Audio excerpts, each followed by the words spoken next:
What if I told you there's a silent, invisible moment that shatters his entire reality? It's not about dramatic goodbyes or angry words. It's a cold, creeping sensation, a shadow that slips under his door when he least expects it. He suddenly feels restless, haunted by your memory just when he swore he'd forgotten you. He doesn't understand why he dreams of you, the one he walked away from. That's because something inside him is breaking, not in his mind, but in a place far deeper, his unconscious. His unconscious is screaming your name, and it feels it long before his ego can admit it. It begins sending him signals, not sweet memories, but uncomfortable, piercing jolts that disarm him from the inside out. This isn't just wishful thinking. This is a powerful psychological process, and in this video, we will unlock the secret teachings of Carl Jung to show you exactly how your absence becomes a deafening presence in his soul. You will learn the hidden key to why he can't truly let you go, and how to use this knowledge not just to understand him, but to reclaim your own spiritual power. Before we dive into this deep revelation, I have a quick but important request. An incredible number of you who find power in these videos haven't subscribed yet.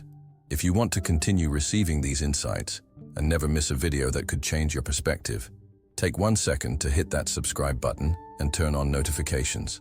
And while you're at it, press the like button to help this message reach others who need to hear it. And I'm deeply curious.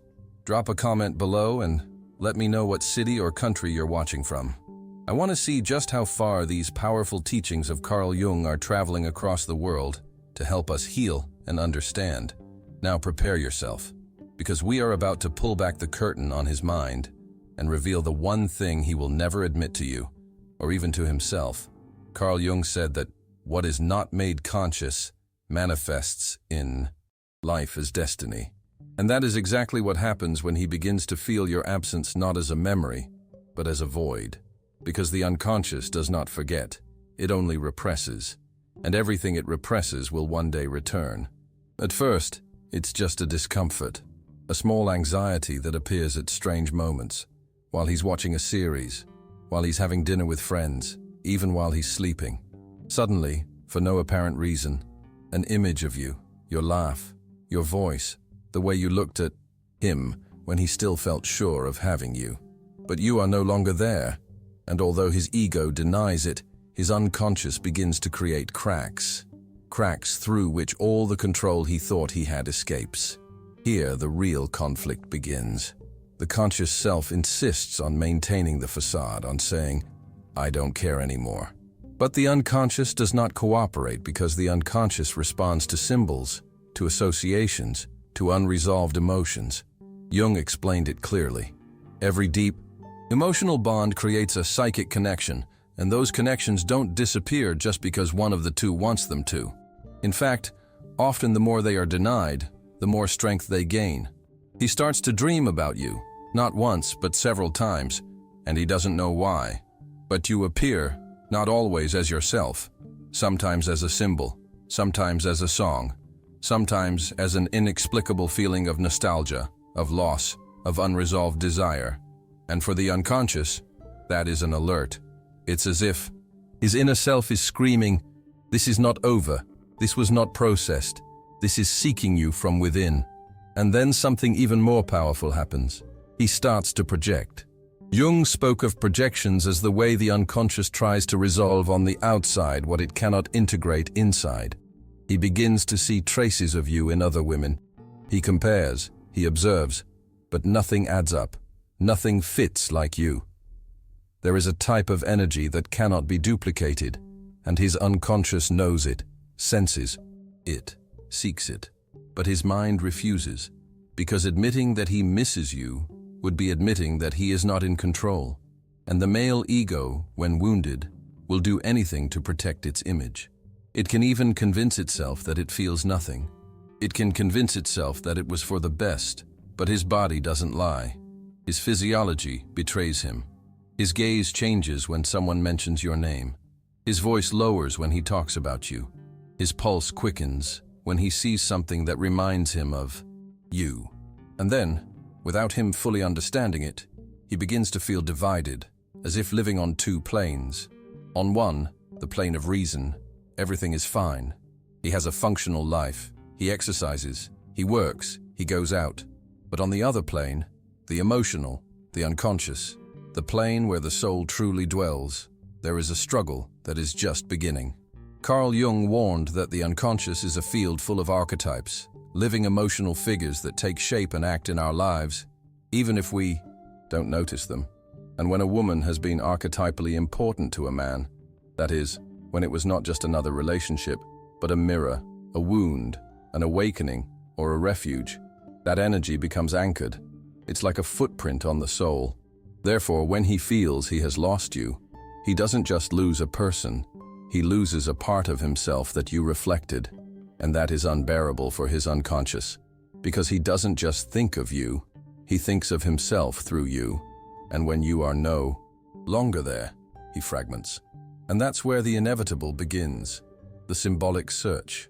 Without realizing it, he begins to gravitate towards places where you might be. He checks your social media, but denies it. He talks about you with friends, but disguises it. He dreams of you, but rationalizes it. What he doesn't know is that all of these are movements of the unconscious, trying to integrate what his mind cannot yet accept. And all this happens before he knows it consciously. The unconscious does not operate with clocks or calendars. Sometimes it takes weeks, sometimes months, but it always arrives. And when it does, it asks if you are ready. It doesn't care if you've already moved on. It simply appears like a shadow that has been waiting for its moment. What he begins to feel is not just nostalgia.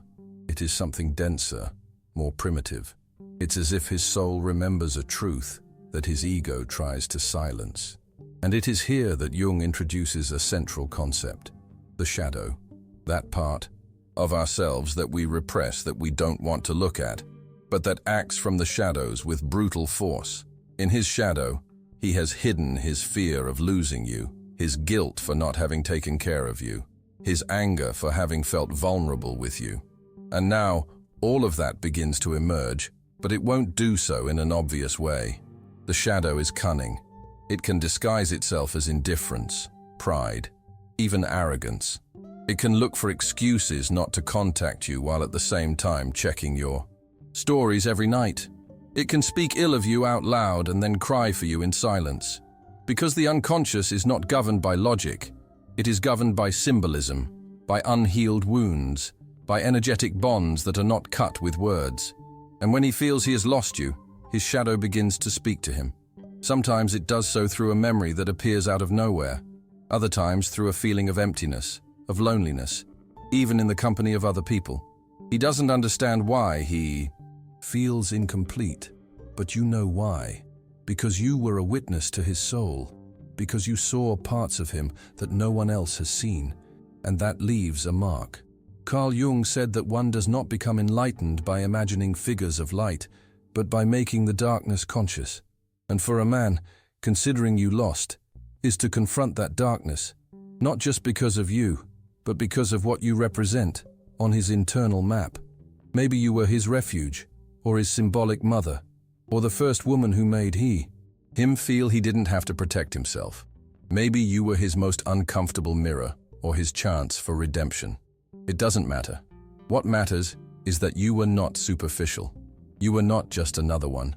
That's why, when he feels he has lost you, he doesn't experience it as a simple separation. He experiences it as a symbolic collapse, and his unconscious begins to seek reparation. But here comes the most ironic part of all. The more he denies it, the stronger it becomes. Jung spoke of the polarity effect, where everything repressed ends up manifesting with more intensity. So if he tells himself 1,000 times that he no longer needs you, that it was for the best, that he is happy without you, his unconscious will become 1,000 times more insistent in showing him that this is not true. And it does so through signs. He sees you in places where you are not. He hears songs that remind him of you at moments he least expects. He feels a void when he hears your name, even if he hides it. He feels restless when someone asks about you, even if he responds with indifference, because the unconscious has a very particular way of operating. It does not allow a cycle that has not been understood to be closed. This is where the deepest process begins, the internal confrontation. And no, it is not immediate or linear. Sometimes he will try to run away. He will go out with other people, focus on work, pretend that everything is fine, but something will haunt him. Something he can't explain. A feeling that something was left unfinished, and that discomfort will be the beginning of an inevitable transformation. In Jungian psychology, this is called the individuation process. It is the inner journey towards the integration of all parts of oneself. And often that journey begins when we lose something we thought we had secured. When he feels he has lost you, he begins, without knowing it, a search for himself. Because you were not only the woman he loved, you were also the reflection of his vulnerability, his shortcomings, his deepest desires. And by losing you, he loses direct access to that part of himself.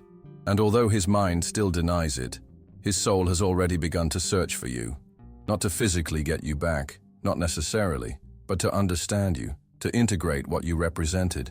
Because everything the soul does not understand, it repeats, it dreams, it relives, it projects. Therefore, if you decide to walk away, if you really leave a space, his unconscious will feel it like a crack that grows over time, not because of who you were, but because of what you meant. Because there are women who activate in men a version of themselves they had never seen. Women who are thresholds, doors, triggers, and you were one of those. He won't understand it right away. He won't write to you clearly. He won't confess anything at first, but his energy will change. There will be a kind of tension he cannot control. He will begin to dream of you more. Frequently, to get confused, to remember details he had blocked, to experience what Jung called the call of the soul. That moment, when the unconscious can no longer be ignored and forces the ego to look at what it fears most. And so, without him deciding, without him planning it, his body will begin to speak for him. His unconscious will take control, guide him, push him to face that part he has always wanted to avoid. His need for true connection. And that need bears your name. But it's not just about you. It's about what he repressed for so long and that you activated without even intending to. Because there are women who not only touch the skin, but the soul. And when a soul has been touched, it never returns to its former shape. He will begin to relive moments, but not the most superficial ones. Not the photos, not the trips, not the messages, but those small glances, those uncomfortable silences, those nights when you held him without saying anything, those times you knew what was wrong with him before he could put it into words. And that destabilizes him, because he realizes something his mind doesn't want to accept. You knew him better than he knows himself. Carl Jung spoke of the Anima, that feminine part that lives inside a man and represents his sensitivity, his intuition, his emotional world. When a woman connects deeply with a man, she touches that part, awakens it, activates it. And if he is not prepared to feel it, he will run, he will sabotage himself, he will even walk away for no clear reason. But that doesn't mean he didn't feel anything. On the contrary, it means he felt too much. And now without you, his unconscious has to process that energy. Because the Anima, once awakened, cannot go back to sleep. It pushes him to question himself, to search, to wonder why everything was different with you. Why with you he felt naked without taking off his clothes. Why with you his masks crumbled. You weren't perfect, but you were authentic. And for a wounded man, that is terrifying. Therefore, when he feels he has lost you, a battle begins between his ego and his soul. His ego shouts, "Move on," but his soul whispers your name in the most unexpected moments. His ego shows itself as strong, but his soul becomes fragile in silence, because deep down it knows that something broke and that this rupture cannot be repaired with substitutes, nor with distractions, nor with time, only with consciousness. So he might try to get closer again, but he won't be direct. The unconscious doesn't work that way. Maybe he'll do it with an ambiguous message or a reaction to one of your stories, or a phrase disguised as casualness. Jung said that the soul communicates through symbols, and that's what he will do, send you symbolic signals that he is still there, that there is still something he hasn't been able to let go of. But this is where something magical happens. If you stand firm, if you don't give in at the first attempt, if you don't respond out of need, his unconscious will be forced into a crisis, because it will finally understand that it truly lost you, and only then will the real grieving appear. That grief will not be visible to anyone. He will not show it on social media. He will not tell his friends. He will not put it into words. It will be a silent, deep, private process, an inner journey, a collapse of the structures that supported his false security. And there, in the midst of that collapse, the questions he had avoided for so long will arise. Why did I walk away? Why did I hurt her? Why didn't I know how to value her when she was still close? Why do I feel this emptiness if I chose to leave her myself? Questions that have no quick answers, questions that force him to face himself. And that's what the unconscious does. It doesn't let you escape from yourself. Carl Jung said that the function of the unconscious is to compensate for the imbalances of the conscious self. And if his conscious self decided to deny you, minimize you, or replace you, his unconscious will do the opposite. It will magnify you, show you as a central figure in his evolutionary process. And not because you provoked it, but because you were a key, a symbol, a turning point. Then he will begin to transform, not immediately, not without resistance, but something inside him will change. Maybe he will never express it again. Maybe he won't come back, but he will no longer be the same. Because when a man feels he has lost a woman who touched him deeply, his unconscious forces him to look at what he fears most, his own wound. And sometimes that wound bears your name. There comes a moment when he can no longer ignore it. No matter how hard he tries, no matter how many other people he has by his side, nor how many times he repeats that everything is fine, there is an internal fracture that has set in and that doesn't go away with distractions. It is the imprint of your energy, not for what you did, but for who you were. Because a presence like yours is not erased. It is integrated. And if he cannot integrate you, then he idealizes you, dreams of you, drags you with him to every corner of his unconscious. And here another key Jungian principle appears, the compulsion to repeat. When an emotional experience has not been understood, the unconscious tends to recreate it over and over again in the hope that this time it will be understood. That is why when he enters a new relationship, he carries your energy with him. He doesn't mention it. He doesn't admit it, but he carries you inside, because you represent a chapter that he has not closed, not with words, but with consciousness. And then you will see him move further and further away from his authenticity. He will pretend to be fine, but every attempt to move forward without processing what he experienced with you will take him further from himself, because you activated something in his psyche that he now cannot ignore. You fragmented him, yes, but you also showed him which parts of himself were asleep. And when a man has been truly seen, he can no longer remain invisible to himself. That is why many men do not return physically, but mentally and emotionally they have never left. Every time he hears a song that reminds him of you, there is a pang. Every time he passes by that place where you used to walk together, there is a pause. Every time he sees a woman who laughs like you, there is a comparison, because the unconscious does not easily let go of that which transformed it, especially if it did so out of love. Jung called it the principle of synchronicity. It is that force that unites external events with significant internal states. That is why strange things suddenly start to happen to him. Coincidences, names that are repeated, people who ask him about you without knowing that he misses you, songs that play just when he thinks of you. All of this is not a coincidence. They are calls from his unconscious for him to look, to feel, to stop running. And at some point, perhaps late on the outside, but perfectly timed on the inside, he will stop. He won't do it with fireworks. It won't be a movie scene. It will be something more intimate, more real. An early morning, a night when he can't sleep, a message he writes and deletes, a sigh that reminds him that he never got over you. He just silenced you. And there he will finally understand that he didn't lose a woman.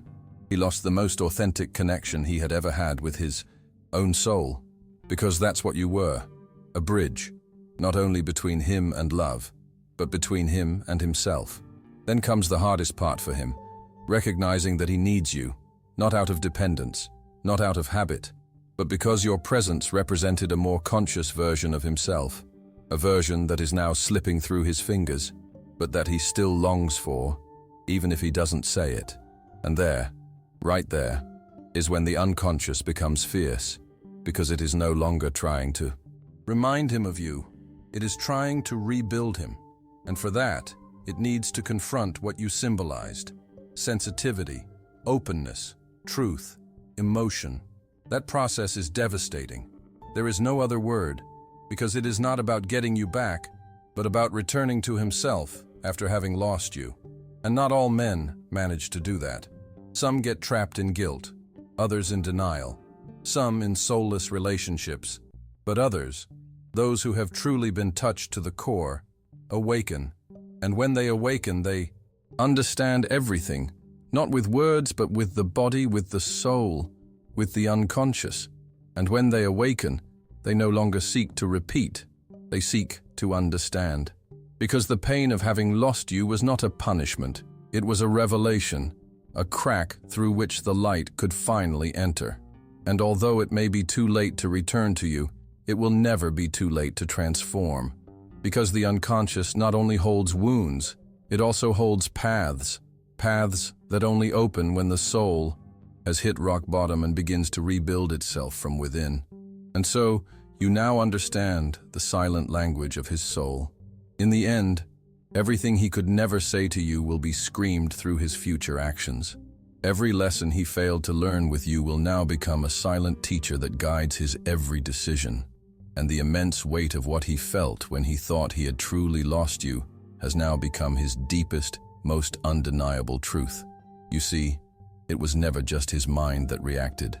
It was his soul, his shadow, his forgotten inner self. All of it began moving towards you long before his pride could ever admit it.